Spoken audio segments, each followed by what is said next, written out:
Dicho en el Perú, llega a ustedes gracias a los estímulos para la cultura 2022 del Ministerio de Cultura. Si los peruanos sintiéramos que todos somos peruanos, seríamos un país más digno. Blanca Varela, en 1993. Hola, te saluda Luis Enrique Cam. Blanca Varela es una de las mayores poetas de Hispanoamérica, con una obra traducida al inglés, francés, alemán, ruso, italiano y portugués. Ejerció el periodismo, hizo crítica de cine y traducciones. Nacida en Lima el 10 de agosto de 1926, fue hija de Alberto Varela y de Esmeralda González, escritora y compositora de valses criollos, más conocida en el mundo artístico como Serafina Quinteras. De una familia literaria, desde muy pequeña Blanca Varela leía los libros que le prestaba su padre. Así, de una forma muy natural, conoció a autores españoles de la famosa generación del 98, como Unamuno, Baroja y del Valle Inclán. A los 16 años ingresó a estudiar Educación y Letras en la Universidad Mayor de San Marcos. La poesía no se elige, es un destino. Se viene al mundo con esa formación o deformación, la necesidad de la poesía. Yo comencé a escribir desde muy pequeña. Provengo de una familia en que todos, mal o bien, han escrito siempre. Pero comencé a hacer algo que realmente podía llamarse poesía alrededor de los 16 años, cuando entré a la universidad. En la Decana de América entraría en contacto con otros jóvenes interesados en las artes y las letras, con quienes conformará luego la denominada Generación del 50. Algunos fueron sus maestros en el oficio de escribir. Para mí fue muy importante conocer a Sebastián Salazar Bondy. En la universidad donde coincidimos, un día me dijo: «Usted escribe poesía». Le repliqué evasiva de cómo lo sabía, y la cosa quedó ahí. Pero otro día le mostré versos míos, y entonces me dijo: «Usted tiene una gran influencia de Juana de Ibarburu». Me prestó libros y a través de él pude conocer a Soloburen, a Westphalen, a Eyelson y a Cislo, con quien luego me casé. Era un grupo de gente muy joven, todos bordeaban los 20 años. Gracias a Salazar Bondy también pude conocer a José María Arguedas, quien también influyó mucho en mí.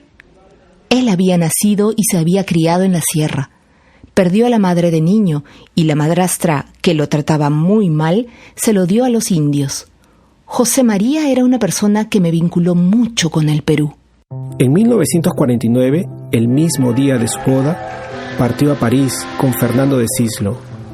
En la Ciudad Luz frecuentó a artistas e intelectuales como Jean-Paul Sartre, Simone de Beauvoir, André Breton y el mexicano, futuro premio Nobel, Octavio Paz, quienes la introdujeron en el existencialismo y el surrealismo. Cuando llegué, Europa salía de una experiencia terrible como había sido la guerra. Llegué entonces a una posguerra que, como toda posguerra, estaba plagada de una serie de fenómenos muy especiales. El arte, por ejemplo, recrudece de una forma fantástica.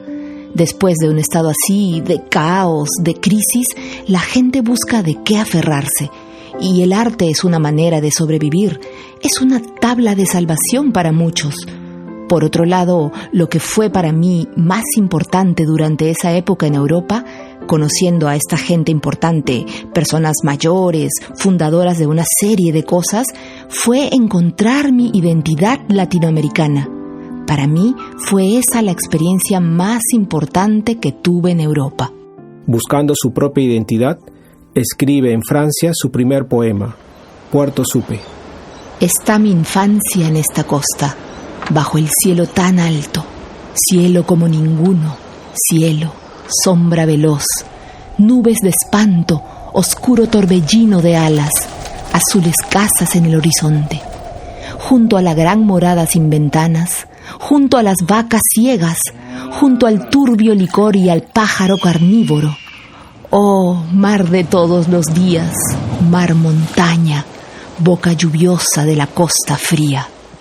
Yo le entregué los textos a Octavio Paz, pero a él no le gustaba el título del libro. Puerto Supe. No me gusta ese título. Pero ese puerto existe.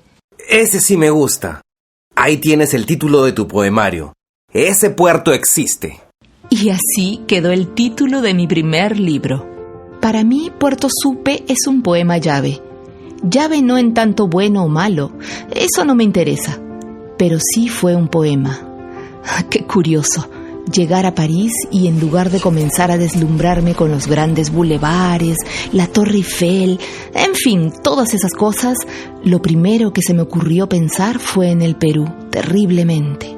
Era una presencia, pero muy angustiosa y que me daba mucha fortaleza. Alejada del Perú durante la dictadura de Odría y después de una larga temporada en París, Blanca Varela vivió en Florencia y luego en Washington, ciudades en las que se dedicó a hacer traducciones y trabajos periodísticos. Blanca, ¿qué le permite la poesía? Me permite tener acceso a una serie de estratos, digamos, más allá de la realidad, de alguna manera. Y al mismo tiempo me permite recrear ciertas cosas, para no tener ese contacto tan duro y tan directo, a veces, con el mundo, con la realidad. ¿Y esos estratos, cuáles son? Tal vez el de alguna abstracción, un deseo de hacer una cierta fantasía sobre las cosas, no lo sé. Generalmente trato de no hablar sobre la poesía. Yo creo que eso es un asunto de críticos, más que de poetas. Los poetas tratamos de hacer poesía, los críticos la comentan. ¿Es posible el aprendizaje de la poesía? A mi juicio, el aprendizaje de la poesía no es posible. Se puede aprender a escribir poesía, que es una cosa bien distinta. La poesía es algo natural, un don humano, una manera de ver el mundo. Es una interpretación permanente de las cosas de la vida, pero el oficio se puede ir conduciendo, mejorando. ¿Cuándo comenzó a escribir en serio?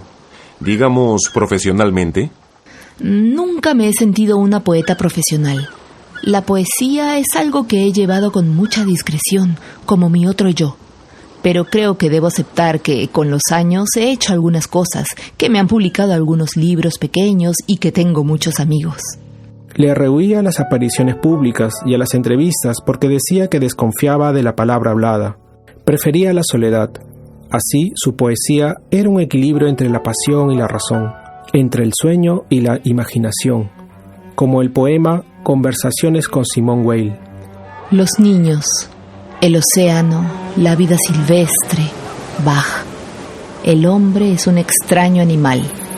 En la mayor parte del mundo, la mitad de los niños se van a la cama, hambrientos.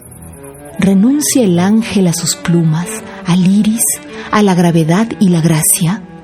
¿Se acabó para nosotros la esperanza de ser mejores ahora? La vida es de otros, ilusiones y hierros, la palabra fatigada. Ya ni te atreves a comerte un durazno. Para algo cerré la puerta, di la espalda, y entre la rabia y el sueño olvidé muchas cosas. La mitad de los niños se van a la cama, hambrientos. Los niños, el océano, la vida silvestre, Bach. El hombre es un extraño animal. Los sabios en quien depositamos nuestra confianza nos traicionan. Los niños se van a la cama hambrientos. Los viejos se van a la muerte hambrientos. El verbo no alimenta, las cifras no sacian. Me acuerdo mal, reconozco a tientas, me equivoco. Viene una niña de lejos, doy la espalda. Me olvido de la razón y el tiempo. Y todo debe ser mentira, porque no estoy en el sitio de mi alma. No me quejo de la buena manera. La poesía me harta. Cierro la puerta. Orino tristemente sobre el mezquino fuego de la gracia. Los niños se van a la cama hambrientos. Los viejos se van a la muerte hambrientos.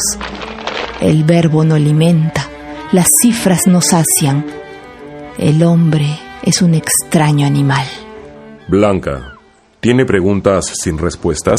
Cuando empecé a escribir poesía de niña, de muy joven en realidad, comencé a fabular, a inventarme respuestas. Claro, las respuestas eran un poco aterradoras, a veces, pero ahí estaban, eran respuestas. ¿Qué clase de respuestas tan aterradoras? Por ejemplo... Poco a poco una va descubriendo ciertas cosas con la experiencia. Por ejemplo, de miseria, de dolor, de hambre, de amor, ciertas pasiones, ciertas cosas, y un poco es observar eso. Mucha gente dice que soy dura, que hago una poesía seca, hiriente. Yo creo que sí, pero en el sentido de que la trabajo, de que no soy sentimental. Pero en el fondo yo creo que lo que me preocupa es el ser humano. ¿Y a partir de qué escribe? ¿A partir de imágenes, de sentimientos muy fuertes, de frustraciones, de amores, de qué? ¿De sueños? Un poco de todo eso que usted dice. Yo creo que de las experiencias de todos los días. Un rostro, un animal, un acontecimiento callejero, a veces una película, una escena de una película, unas líneas que leo en el periódico, una de esas noticias un poco estremecedoras o divertidas también. De ahí nacen las cosas. ¿Cree que existe la felicidad? De a poco. A veces. Hay momentos que son felices. Yo he tenido momentos muy felices. Para mí, por ejemplo, la maternidad. Cuando mis hijos eran pequeños y los oía gorjeando en el otro cuarto, yo me despertaba y decía, no puedo ser tan feliz. Esto no es posible, no puedo ser tan feliz. Sentía una especie de gran plenitud que a veces me ha dado el afecto de un hombre, ¿no? En una relación amorosa. O también esos momentos que encuentras en un museo viendo una buena pintura, escuchando música, o también a veces tomando un buen vaso de vino. En 1996, su hijo, Lorenzo de Cislo, falleció en un accidente aéreo en Arequipa. El dolor de la tragedia marcó profundamente la vida y la obra poética de Blanca Varela. Si me escucharas, tú muerto y yo muerta de ti, si me escucharas. Hálito de la rueda, cencerro de la tempestad, burbujeo de cieno. Viva insepulta de ti con tu oído postrero, si me escucharas. En su trayectoria literaria, Blanca Varela publicó Ese puerto existe, con el prólogo de Octavio Paz en 1959, Luz de día en 1963, Valses y otras falsas confesiones en 1972, Canto villano en 1978, Ejercicios materiales y El libro de barro, ambos en 1993, y Concierto animal en 1999. Blanca, ¿cómo definiría lo peruano? Lo peruano es algo muy triste. Somos un país que no está integrado, donde jamás nos aceptamos los unos a los otros. Tenemos diferencias raciales, culturales, sociales. Hasta ahora no es precisamente lo peruano aquello que nos define, pero superar eso conlleva el trabajo de toda una vida. Si los peruanos sintiéramos que todos somos peruanos, seríamos un país más digno. Sin querer buscar nunca premios ni reconocimientos, por su memorable obra poética, fue galardonada internacionalmente con el Premio de Poesía y Ensayo Octavio Paz en 2002. En 2006 recibió el Premio de Poesía Federico García Lorca, siendo la primera mujer en alcanzarlo. Y en 2007 obtuvo el laurel más importante de la poesía iberoamericana, el Premio Reina Sofía. Blanca Varela falleció en Lima el 12 de marzo de 2009. Sus restos fueron cremados y sus cenizas esparcidas en el mar de la playa Mendieta, en la bahía de Paracas. Soy Luis Enrique Cam y eso fue Dicho en el Perú. Escucha otros episodios en www.dichoenelperú.pe o síguenos en nuestros canales de Spotify y YouTube. Si los peruanos sintiéramos que todos somos peruanos, seríamos un país más digno. Dicho en el Perú llegó a ustedes gracias a los estímulos para la cultura 2022 del Ministerio de Cultura.